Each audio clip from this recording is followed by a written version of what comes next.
I have been reading lately, not the headlines, but the settlement data, the quiet tables of who is paying whom in what currency, the reserve figures that central banks release with almost no fanfare. And there is something oddly meditative about it, sitting with numbers that were never meant to entertain, that carry no adjectives, that simply record what happened after all the speeches were over.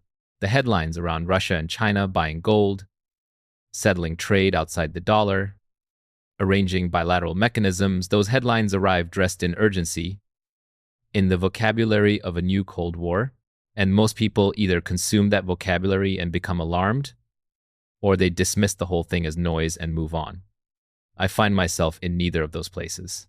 What I want to do is set the headlines down for a moment, the way you would set down a loud radio, and listen instead to the flows, because the flows do not exaggerate and they do not lie in the way words lie.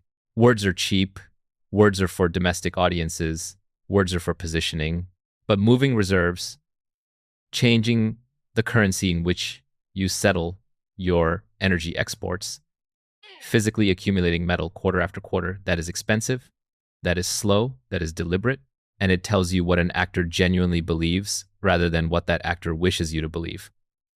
So I want to be careful from the very beginning, because this is a subject that attracts the worst kind of thinking. It attracts the collapse narrative, the sense that the dollar is about to vanish overnight and that some dramatic reset is coming next Tuesday.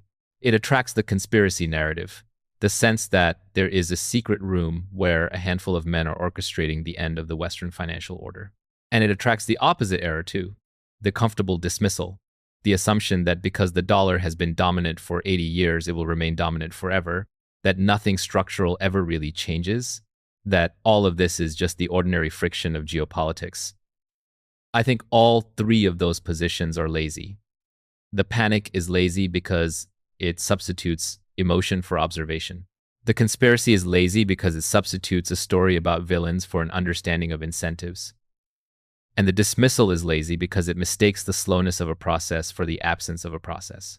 What I want to do instead is occupy the intelligent middle, which is almost always the least crowded place to stand, and simply ask what reserve behavior reveals that rhetoric conceals. Consider what it actually means for a central bank to accumulate gold. Gold pays no yield. It generates no cash flow. It sits in a vault and does nothing productive in the ordinary sense. From the standpoint of a purely financial optimizer, holding a large gold position is a strange choice, because you are foregoing the return you could earn holding the sovereign debt of another nation, which pays interest and which, in normal times, is considered as safe as anything can be. So when a central bank chooses to hold gold instead of that interest-bearing debt, it is telling you something specific. It is telling you that it values the absence of counterparty risk more than it values yield. Sovereign debt is somebody else's promise. It is an entry on a ledger controlled by another government, and that entry can be frozen, sanctioned, or diminished by the monetary decisions of the issuer. Gold is not a promise. It is a thing.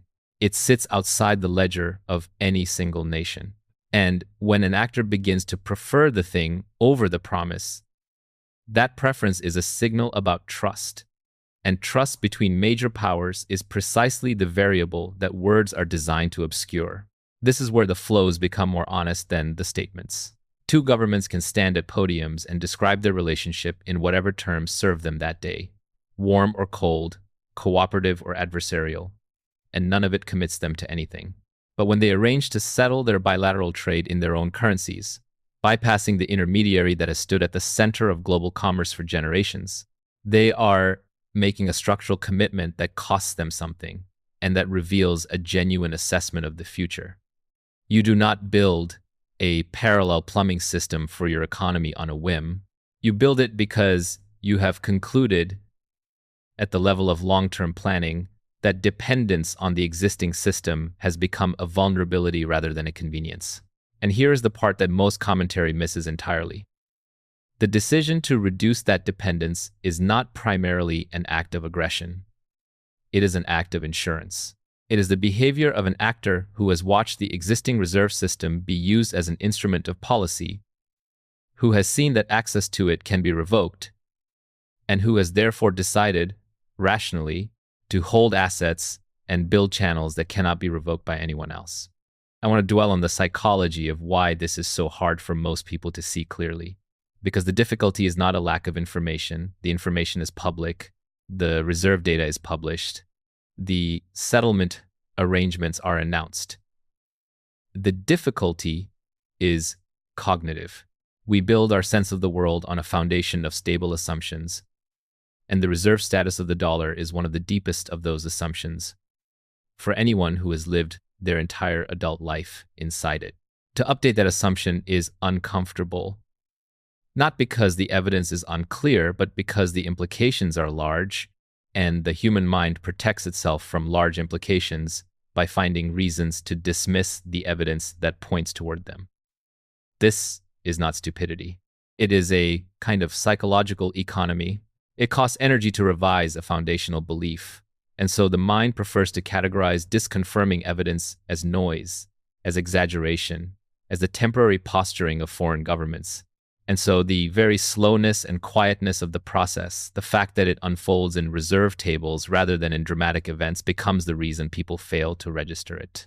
We are wired to notice the sudden and to ignore the gradual, and structural change is almost always gradual until, in one of the oldest patterns in economic history, it becomes sudden. There is a body of work that lays out carefully how this kind of intelligent positioning actually functions beneath the surface of events, how leverage and ownership and specific knowledge combine to determine who is positioned well before a shift arrives and who is caught reacting after it, and it is called the Naval Codex. It is not a set of predictions, and it is not a trading system that promises to time the market. It is a systematic account of the principles that determine who builds durable wealth over long horizons and why positioning quietly and early tends to beat reacting loudly and late. My suggestion is simply to engage with the underlying principles directly rather than to treat any single event as a signal to act on, and the framework can be found linked in the description below and reached by scanning the code shown on the screen. And with that said, I want to return to the metal itself, because gold is doing something specific in this arrangement that is worth understanding at a deeper level than most discussions allow. Gold, in the relationship between distrustful powers, plays a role that is almost philosophical in its neutrality. When two nations do not fully trust each other, and no two major powers ever fully trust each other, regardless of how they describe their friendship, they need a settlement asset that neither of them controls. If China settles with Russia in the Chinese currency, then China holds the power over that currency, and Russia is exposed to Chinese monetary decisions. If they settle in the Russian currency, the exposure runs the other way. Neither is comfortable with the other holding that lever, and this is the ancient problem of trade between parties who cannot fully rely on each other's good faith. Gold solves it precisely because it is inert to political will. It cannot be printed by either party. It cannot be devalued by a decision made in either capital. It is, in a sense, the most honest asset in the world, because its honesty comes from its refusal to be anyone's liability. And this is why, throughout history, gold reasserts itself not during periods of confidence, but during periods of eroding trust. It is the neutral ground on which parties who distrust each other can still transact. The accumulation we are witnessing is, in this reading, less a bet on gold's price and more a rebuilding of neutral ground in a world where trust between the largest actors is genuinely thinner than it was. Now, I want to be careful here not to fall into the trap of describing any nation as inherently virtuous or inherently threatening, because that framing corrupts the analysis.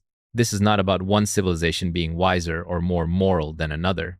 It is about the structural position each actor occupies and the stage of the trajectory each is traveling.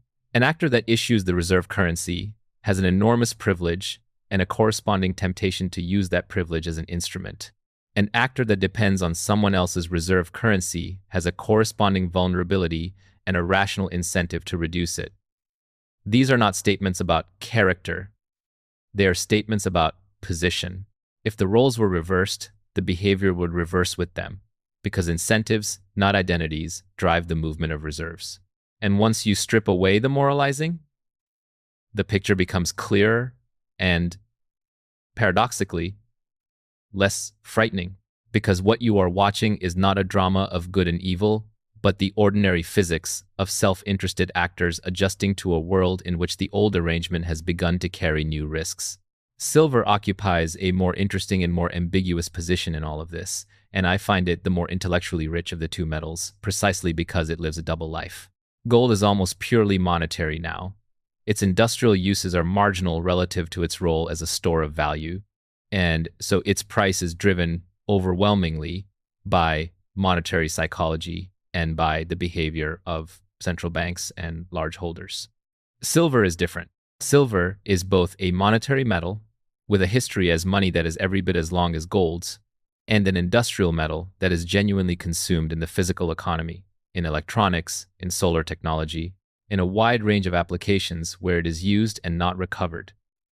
This dual nature means silver is pulled by two different sets of forces at once, and those forces do not always point in the same direction.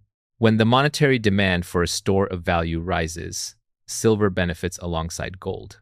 But silver also responds to the real productive economy, to the pace of industrial expansion, to the build-out of the very technologies that will define the coming decades. And because so much silver is genuinely consumed rather than stored, the above-ground stock behaves differently from gold's, where almost everything ever mined still exists in some form. What this means for the reader of flows is subtle. When nation-states accumulate gold, they're making a monetary statement, a statement about reserves and trust. Silver's story is quieter at the sovereign level, but potentially more explosive at the structural level, because it sits at the intersection of the monetary shift I have been describing and the industrial transformation happening simultaneously. If the monetary order is genuinely changing at the margins, and if at the same time the physical economy is demanding more of a metal that is being consumed rather than hoarded, then you have two independent sources of structural pressure converging on the same asset. I am not making a price prediction. Predictions are a fool's game, and I have no interest in playing it. I am observing that the structure of silver's position makes it responsive to two of the largest slow-moving forces in the world at once, and assets that sit at such intersections tend to behave in ways that surprise those who model them along only one dimension. The mechanism by which bilateral settlement erodes a reserve system is worth understanding precisely because it is here that the popular narrative goes most wrong. The popular narrative imagines a sudden dethroning, a single moment when the dollar is replaced by something else, and because that moment stubbornly refuses to arrive, people conclude that nothing is happening. But that is not how reserve systems erode. They do not collapse at the center. They erode at the margins. Every bilateral arrangement that settles outside the reserve currency removes a small slice of demand for that currency. Each individual arrangement is trivial in isolation, a rounding error against the vast ocean of global dollar transactions. But these arrangements compound. They accumulate. Each one makes the next one easier, because the plumbing already exists, the precedent already exists, the political cover already exists. What begins as an awkward workaround between two sanctioned parties becomes, over time, a normalized alternative available to many parties, and the network effects that once made the reserve currency indispensable begin, slowly, to work in reverse. The strength of a reserve currency is that everyone uses it because everyone else uses it. That same logic, once it begins to loosen, unwinds in the same self-reinforcing way it was built. This is the pattern that recurs throughout monetary history. And there is a framework that traces exactly this, how monetary transitions actually unfold across long stretches of time. How the loss of reserve status is almost never a single event, but a long erosion punctuated by a late and sudden recognition, and how the actors who preserved wealth through those discontinuities positioned themselves not at the moment of crisis, but in the long, quiet accumulation that preceded it, and it is called dragon pivot. It is not a forecast of doom, and it is not a promise that any particular currency will fail on any particular timeline. It is a study of the mechanics of monetary change, and of how intelligent actors have historically read the erosion at the margins before it reached the center. I would encourage engaging with the historical patterns it lays out rather than reacting to any single headline. And you will find it linked below and accessible through the code on your screen. What matters, for our purposes, is the recognition that erosion at the margins is precisely what the settlement data now shows, and that this is exactly what the early phase of a monetary transition has always looked like from the inside, which is to say, undramatic, deniable, and easy to dismiss. And this brings me to something I find genuinely important, which is the difference between the time horizons of nation-states and the time horizons of individuals. This difference is, I think, the single most underappreciated factor in reading these events correctly. An individual thinks in years, sometimes in decades if they are unusually disciplined. But most people think in months, in quarters, in the span of the next election or the next market cycle. A nation-state, when it is well governed, thinks in decades and occasionally in generations. The accumulation of reserves, the construction of alternative settlement systems, the patient rebuilding of neutral ground, these are moves made on a timescale that is almost invisible to the individual observer because they unfold more slowly than the human attention span is designed to track. When you ask why nothing seems to be happening, part of the answer is that you are measuring with the wrong instrument. You are using a stopwatch to measure a process that moves like a glacier. The glacier is moving, it is reshaping the landscape. But if you stand and watch it for an afternoon, you will conclude it is inert, and you will walk away and tell everyone that the glacier is a myth. This mismatch of time horizons is why the individual so consistently misreads the sovereign. The sovereign is not trying to be right this year. The sovereign is trying to be positioned correctly when the discontinuity arrives, whenever that may be, and it is willing to bear the carrying cost of that positioning for a very long time, because the downside of being unprepared is existential, and the cost of preparing early is merely inefficient. This is a completely different calculus from the one that governs most individual financial behavior, where the pressure to show a return this quarter, to not look foolish for holding an asset that is going nowhere, overwhelms the patience required to position for a structural shift. The nation accumulates gold that pays no yield and endures years of it doing nothing because the nation is not measuring against a quarterly benchmark. It is measuring against the possibility of a world in which the assets it currently depends on can be turned against it. And the individual who wants to read the flows correctly has to learn, at least partially, to think on that longer horizon, to become comfortable with the idea that the right position may look like a mistake for a long time before it looks like foresight. So what does all of this actually mean for an individual who holds or is considering holding physical metal? I want to answer this carefully and without any of the breathless framing that usually surrounds the question, because the honest answer is more modest and more durable than the hype allows. It does not mean that you should expect to wake up wealthy from a sudden revaluation. It does not mean that metal is a lottery ticket on the collapse of the existing order. What it means is subtler and, I think, more genuinely useful. It means that owning a neutral asset, an asset that is nobody's liability, that sits outside the ledger of any single government, is a form of insurance against precisely the kind of structural risk that the sovereigns themselves are insuring against. When you hold gold, you are doing, at your own scale, the same thing the central banks are doing at theirs. You are holding a portion of your wealth in a form that cannot be diluted by anyone's monetary decision and cannot be frozen by anyone's political decision. You are not betting on catastrophe. You are simply declining to have all of your wealth exist as an entry on someone else's ledger. And this is a fundamentally different mental posture from the one that most holders of metal actually occupy, which is the posture of the speculator waiting for the price to explode. The speculator is impatient, checks the price constantly, and abandons the position when it fails to perform on the speculator's timeline.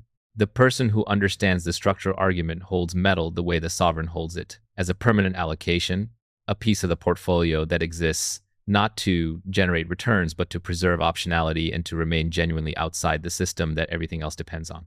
The distinction matters enormously because it determines whether you can actually hold the position long enough to benefit from it. Most people cannot, not because they are wrong about the thesis, but because they are measuring against the wrong horizon, and so they sell their insurance precisely because it behaved like insurance rather than like a lottery ticket. The discipline required is not analytical. It is temperamental.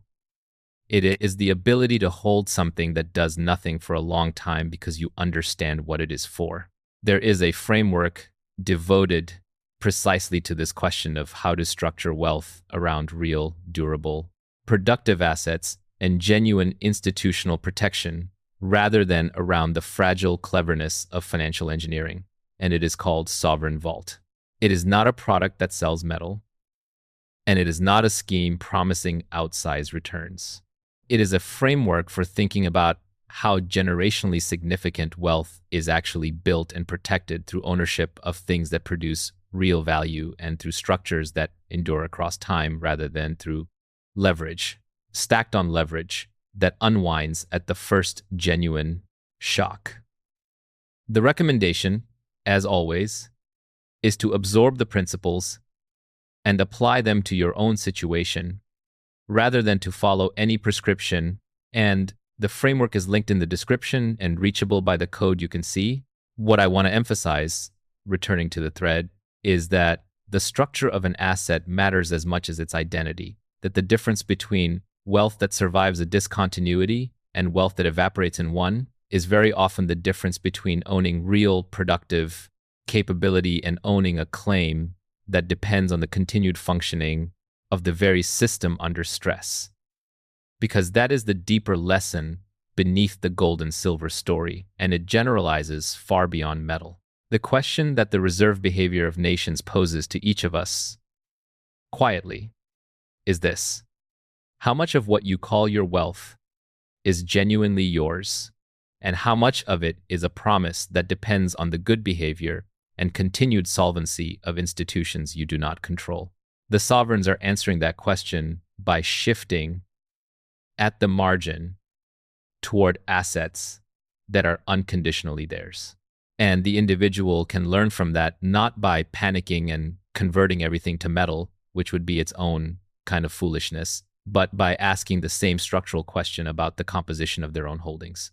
Diversification, in its truest sense, is not about owning many different flavors of the same underlying risk.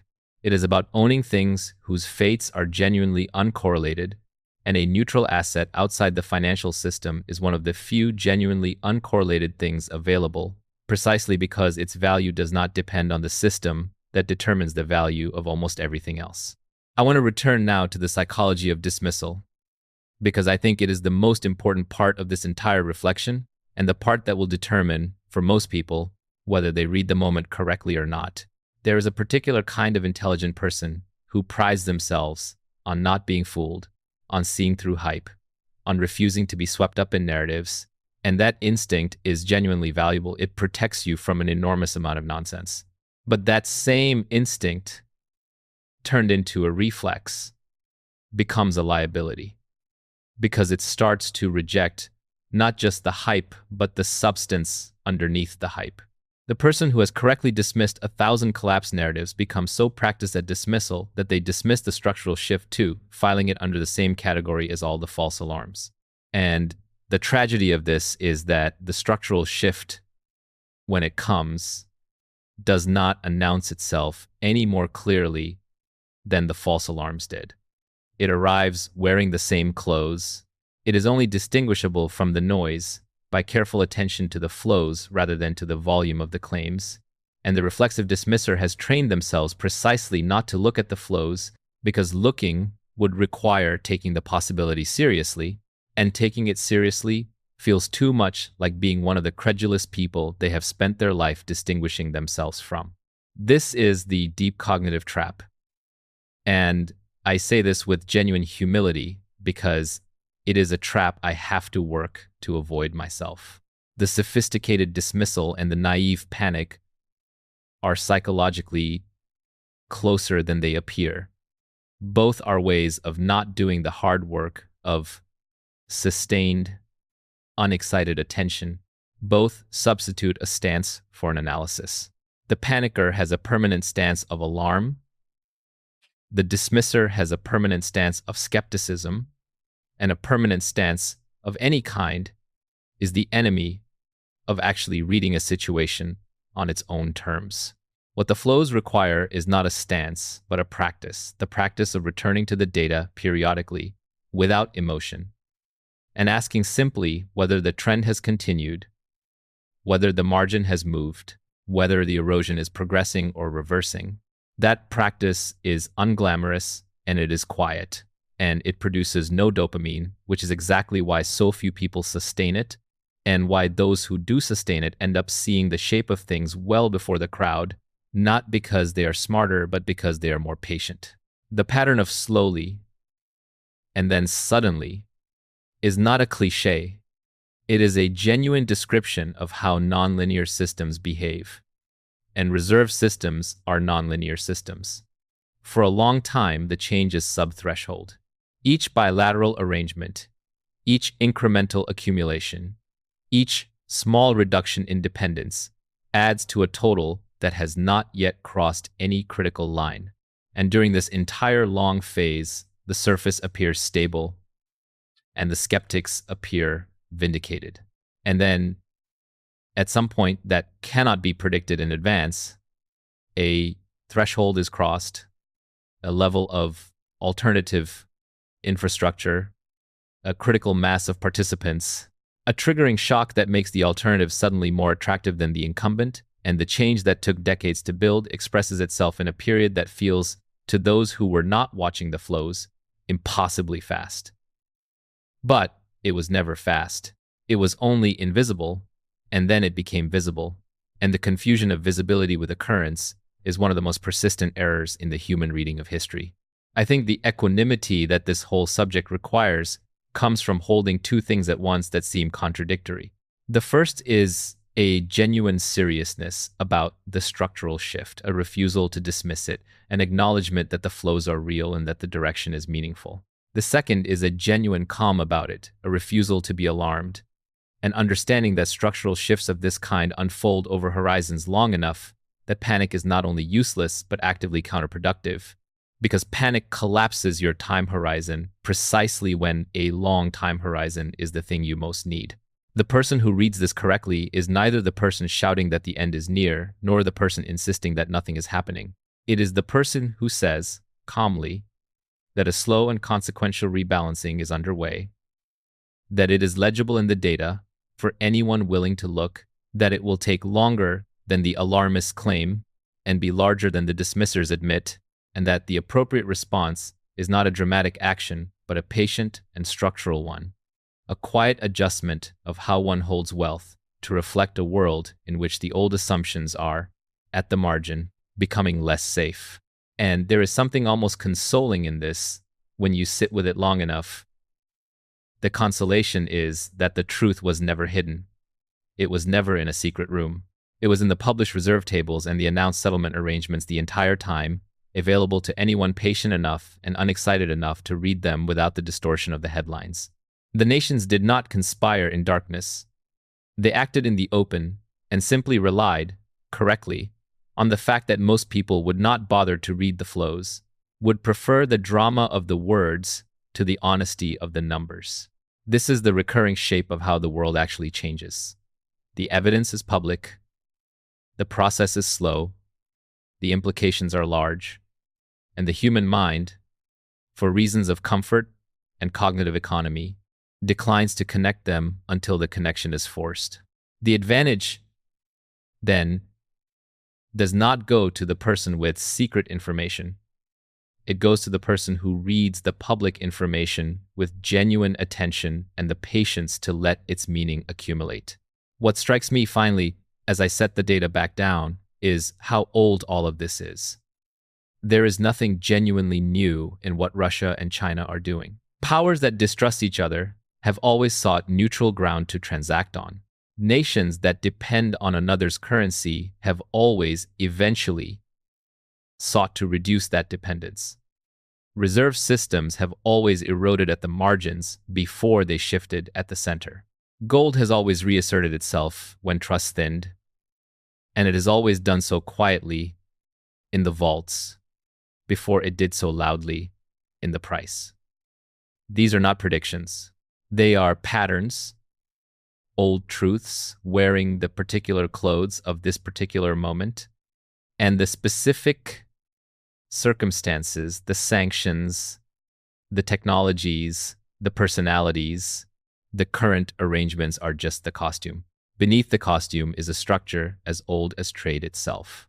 The task is to see through the costume to the structure, and to do so without the fever of the alarmist or the blindness of the dismisser, in the clear and patient middle where genuine understanding actually lives.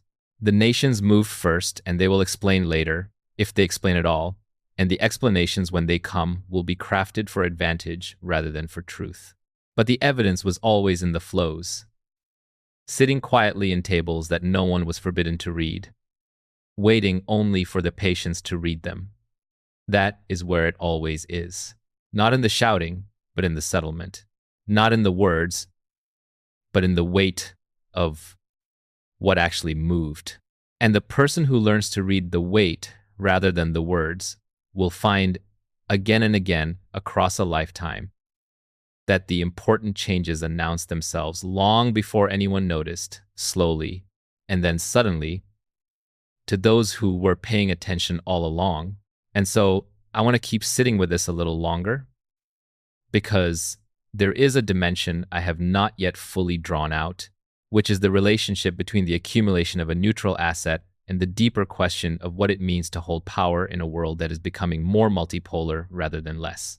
When a single actor issues the reserve currency, that actor holds a kind of monetary leverage over everyone else. And leverage, as I keep returning to across almost every subject, is the thing that multiplies the effect of a decision without a corresponding increase in effort. The issuer of the reserve currency can extend or withhold access to the global settlement system with a stroke. And this is leverage of an almost unimaginable magnitude, because it operates on the entire world at once. What the accumulation of gold and the construction of alternative settlement channels represents, at the deepest level, is an attempt by other actors to reduce their exposure to someone else's leverage. It is the recognition that being on the wrong side of that leverage is intolerable, and that the only way to escape it is to build, patiently and expensively, a position that does not depend on the goodwill of the one who holds the lever. This is not aggression. It is the ordinary, rational response of any actor who has realized that their prosperity rests on a foundation controlled by another. I find it useful to think about this in terms of the difference between depending on a promise and holding a thing, because that distinction runs through everything, and it scales from the sovereign all the way down to the individual. A promise is only as good as the promiser's continued willingness and ability to honor it, and both the willingness and the ability can change. The willingness can change with politics. The ability can change with solvency. A thing, by contrast, depends on no one. It is what it is, regardless of anyone's decision. And the entire structure of the modern financial system is built on promises, stacked upon promises, layers of claims that each depend on the layer beneath them functioning as expected. And this arrangement is extraordinarily efficient in normal times and extraordinarily fragile in abnormal ones. Efficiency and fragility are, in fact, two names for the same property viewed from different angles. Because the thing that makes a system efficient, the removal of redundancy, the reliance on trust, the elimination of the costly buffer of holding real things instead of claims, is precisely the thing that makes it fragile when trust withdraws. The sovereigns accumulating gold are reintroducing redundancy at enormous cost, sacrificing efficiency for resilience, and they are doing so because they have judged that the era of taking the system stability for granted may be ending. Now, I want to be precise about what I am and am not saying, because it would be easy to slide from this into the collapse narrative I have already rejected, and I have no intention of doing that. I am not saying the system is about to break. Systems built on trust are remarkably durable, and the network effects that sustain the current reserve arrangement are genuinely enormous. The depth of the markets, the ubiquity of the instruments, the sheer inertia of a world that has organized itself around a single settlement standard for generations. That inertia is not a weakness to be dismissed. It is a real and powerful force, and it is entirely possible that the current arrangement persists in a dominant form for a very long time, even as it slowly loses ground at the margins. What I am saying is more modest, and I think more durable, that the direction of the marginal flows is meaningful, that the direction has been consistent, and that consistency of direction over a long enough period is how you distinguish a genuine structural trend from ordinary noise. A single quarter of accumulation tells you nothing.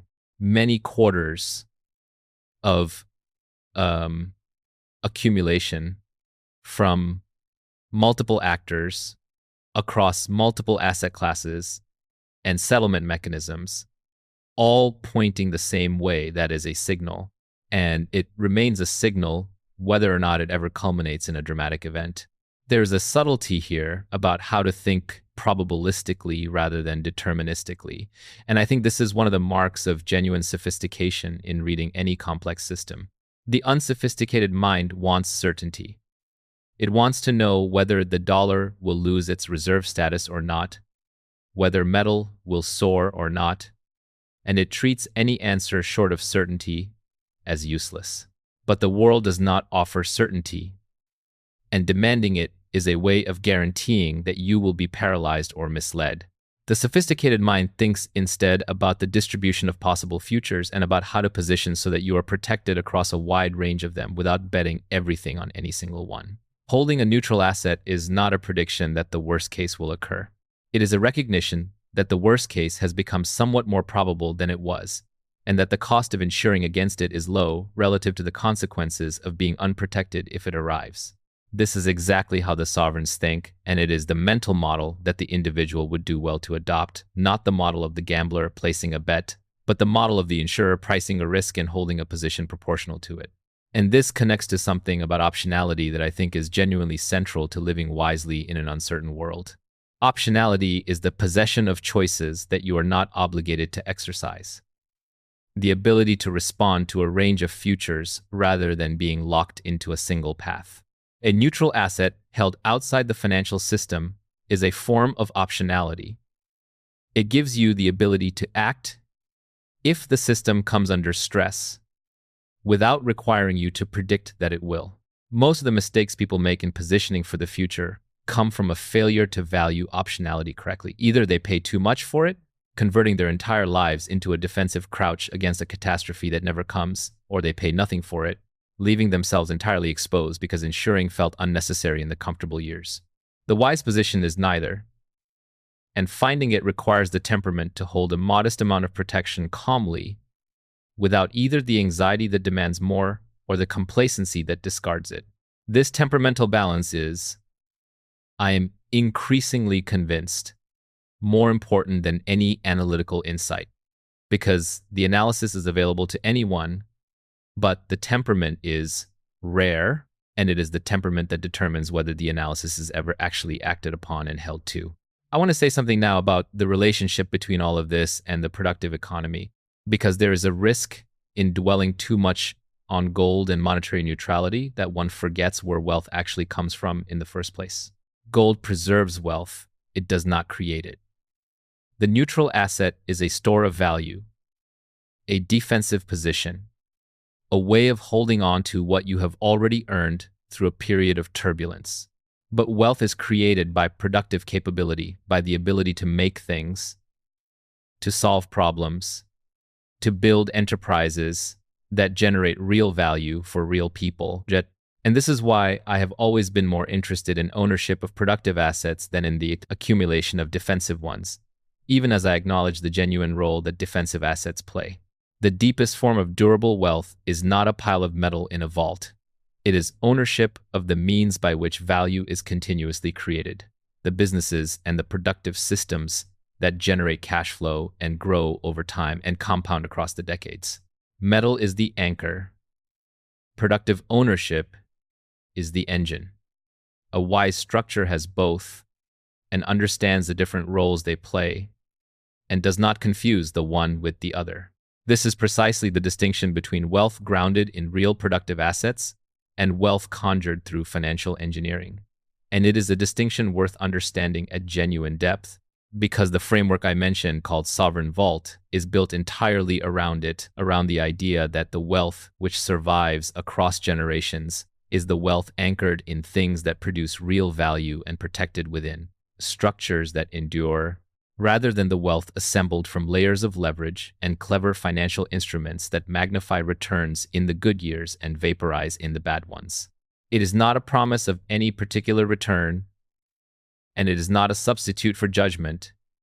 It is a way of thinking about how to build something durable enough to outlast the discontinuities we have been discussing. And I would encourage anyone drawn to these ideas to sit with its principles and adapt them to their own circumstances rather than treating them as a formula. As with the others, you will find it linked below and reachable through the code on the screen. And I raise it here specifically because the reserve behavior of nations is, at bottom, a lesson about asset structure, about the difference between what you truly own and what you merely have a claim upon. And that lesson applies with just as much force to the individual balance sheet as it does to the balance sheet of a state. There is a further layer to the silver story that I glossed over earlier, and that deserves fuller treatment because it illustrates something important about how structural pressures interact rather than simply adding together. When two forces act on the same asset, the monetary force and the industrial force, the ordinary intuition is that the total effect is just the sum of the two. But complex systems rarely work that way. The forces can amplify each other in ways that are not merely additive, because the same physical stock cannot simultaneously satisfy both demands. If industrial consumption is drawing down the available supply of a metal at the very moment that monetary demand for it as a store of value is rising, the two demands do not politely take turns. They compete for the same limited physical quantity, and competition for a limited quantity is precisely the condition under which prices behave nonlinearly. I want to be careful, again, not to turn this into a prediction, because the timing and magnitude of such dynamics are genuinely unknowable in advance, and anyone who tells you otherwise is selling something. But the structural observation stands. An asset that sits at the intersection of two large and independent sources of demand, where the stock is genuinely consumed rather than merely stored, occupies a structurally interesting position, and it is worth understanding that position clearly, regardless of what one chooses to do about it. And here I return, as I keep being drawn to return, to the question of why so few people position themselves well for these things, even when the analysis is available to them, because I think this question is finally more interesting than the analysis itself. The analysis, after all, is not that hard. The reserve data is public, the settlement arrangements are announced, the structural logic of neutral assets and eroding reserve systems is not esoteric. It can be grasped by any thoughtful person willing to spend an afternoon with it. So the bottleneck is not knowledge. The bottleneck is something deeper, something about the human relationship to slow processes and to comfort and to the difficulty of acting on a belief that will not be validated for a long time. We are creatures adapted to a world of immediate feedback, and the modern world of structural, slow-moving forces is one for which our instincts are genuinely poorly suited. We know, intellectually, that the important things move slowly and compound quietly. And yet, we live emotionally in the world of the immediate, checking prices and reacting to headlines and abandoning long positions at the first stretch of disappointment. The gap between what we know and how we behave is the central drama of trying to position wisely. And it is a gap that no amount of additional analysis can close, because it is not an analytical gap at all. Closing that gap is a matter of building the right relationship with time, and this is perhaps the deepest skill underlying everything I have said. The nation-state has an institutional relationship with time that the individual lacks. It can hold a position for decades because it is not a single mortal consciousness feeling the discomfort of each disappointing quarter. The individual has to construct deliberately and against the grain of their instincts an artificial version of that long time horizon, has to cultivate the ability to hold a belief and a position steady across years of ambiguous feedback. This is genuinely difficult, and I do not want to pretend otherwise. It requires a kind of internal stability that is rare and that cannot be faked, because the moments that test it are precisely the moments when everyone around you is telling you that you were wrong. When the position has done nothing for years, when the sophisticated consensus has moved on and holding your view feels like stubbornness rather than foresight. The only thing that carries you through those moments is a genuine understanding of the structure deep enough that it does not depend on external validation, because external validation will be absent for exactly as long as the opportunity remains available. By the time the validation arrives, the opportunity is gone. I have come to believe that this is a general law of positioning in any domain. The period during which a position is most correct is precisely the period during which it is least validated, because validation and opportunity are inversely related. If everyone agrees with you, the opportunity has already been competed away. The agreement is the evidence that you are too late. The genuine opportunity always feels uncomfortable, always requires holding a view that the crowd has not yet adopted, always demands that you tolerate the loneliness of being early. And being early is, from the inside, indistinguishable from being wrong.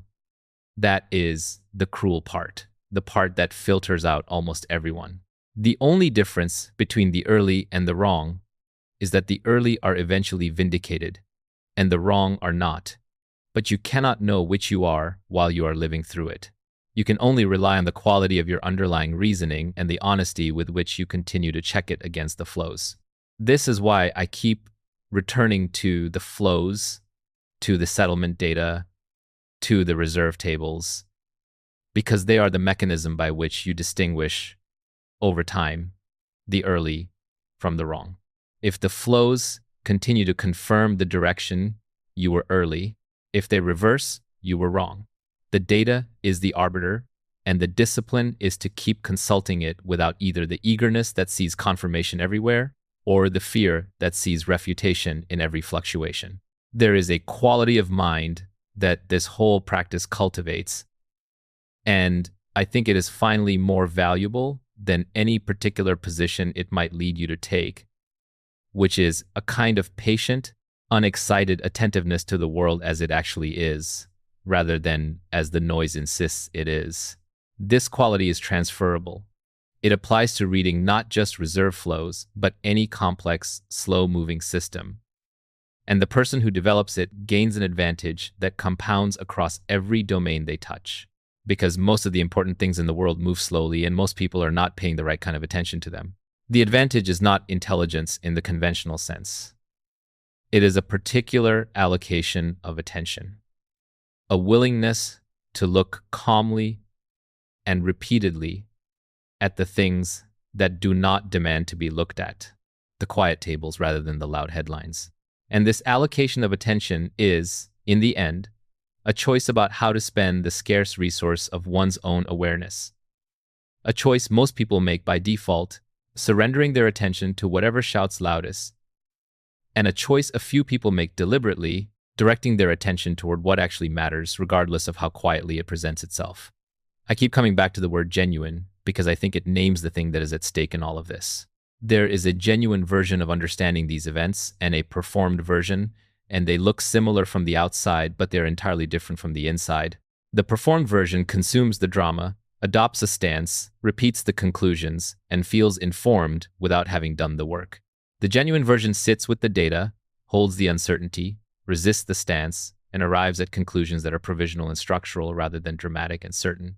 The performed version is exhausting because it requires constant emotional engagement with each new headline.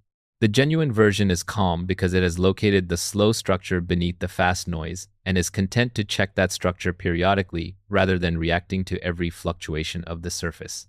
And the genuine version is, in the long run, the only one that actually serves you. Because the performed version leaves you exactly where the crowd is, informed about the drama and positioned like everyone else. Which is to say, positioned to be surprised when the slow structure finally expresses itself. I want to gather these threads now, because I feel the reflection reaching its natural resting place, and I want to leave the shape of it clear. What is happening between these major powers is not a conspiracy, and it is not a collapse. It is the ordinary, rational, slow behavior of self-interested actors, reducing their exposure to a system they no longer fully trust. And they are doing it in the open, in the data, for anyone willing to read the flows rather than the words. Gold plays the role it has always played. The neutral ground between parties who distrust each other. The asset that is nobody's promise. Silver plays its stranger double role, monetary and industrial at once, sitting at the intersection of two large and independent forces. The erosion of the reserve system proceeds at the margins, invisibly, compounding. And the individual who wishes to read this correctly must do so from the intelligent middle, neither panicking nor dismissing, adopting the long time horizon of the sovereign, valuing optionality and neutrality, and the difference between owning a thing and holding a promise, and cultivating the temperament to hold a correct position through the long period during which it will look like a mistake. None of this requires dramatic action, and that is perhaps the point I most want to leave. The appropriate response to a slow structural shift is a slow structural adjustment made calmly, held patiently, and checked periodically against the evidence. It is not a lurch. It is not a bet. It is the quiet reallocation of a portion of one's wealth toward forms that do not depend on the continued good behavior of institutions one does not control, held in the same spirit and on the same horizon as the sovereigns hold their reserves, as insurance rather than speculation, as resilience rather than efficiency. And it is accompanied always by the continued cultivation of productive capability, of ownership in the engines that actually create value, because preservation without creation is a slow decline, and the wise structure needs both the anchor and the engine. What remains with me, when I set all of this down and let the analysis settle into something simpler, is the strange and consoling fact that the truth of these things was never hidden and never will be. The evidence is always in the flows, always in the settlement, always in the weight of what actually moved, rather than in the volume of what was said about it. The nations move first, driven by their own long calculations of interest and survival, and they explain later, if they explain at all, and their explanations are crafted for advantage and should be read as such. But the flows themselves cannot be crafted, they can only be recorded. And the record is public, and it waits with infinite patience for anyone willing to read it without the fever of alarm or the reflex of dismissal. The advantage in this world does not go to those with secret knowledge, because there is no secret knowledge. It goes to those who read the public knowledge with genuine attention and the patience to let its meaning accumulate slowly across time. That is the whole of it. Nations move first and explain later. And the evidence was always in the flows, sitting quietly in the tables, waiting only for the patience to read them slowly, and then suddenly revealing themselves to those who were paying attention all along.